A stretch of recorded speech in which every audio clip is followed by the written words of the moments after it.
بکچه آسیه خوش قیزا درسه از قربانا بجناوه هنیا و دا شراوه نخمنا و نخیال آسه شوق و شمال شرا بجن شورشوان خوشی شره و شروان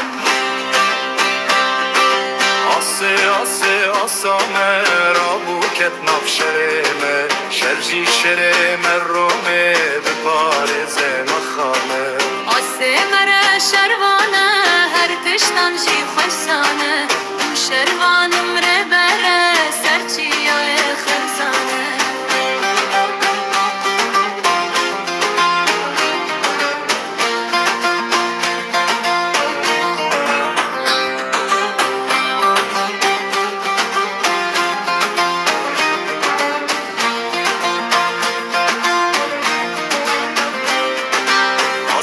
گلا بهاریه بزوزان زرندهیه شراوی ده عالمه قدر قیمت هجایه آسه شوق سبیه رو بدار و ناهیه خوشی مره خوش روژه خملا سرواره نیه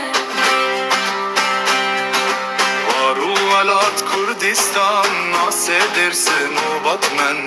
منظور جدی الگز مشولی کو تتوانه آسه خوشکا کردانه هر دم شرف آمه با شاهی گلمه ولی رابو سوزدانه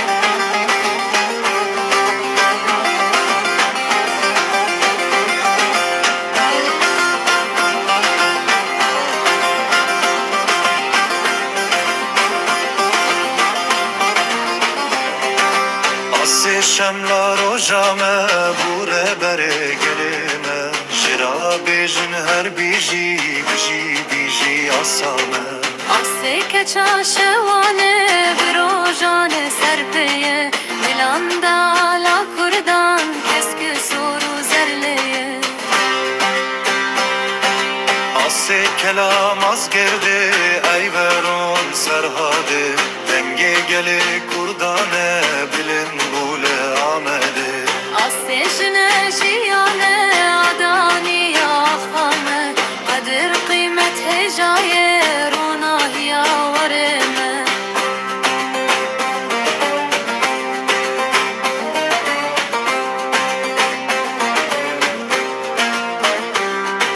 آسه بگف بترسه نگرتی رومیه کلشک سر ملاندان شروانه کردایه آسه چلک بارانه بارانا بهروانه هر یکی وکرو باران باری سر کردستانه رزگاریا کرد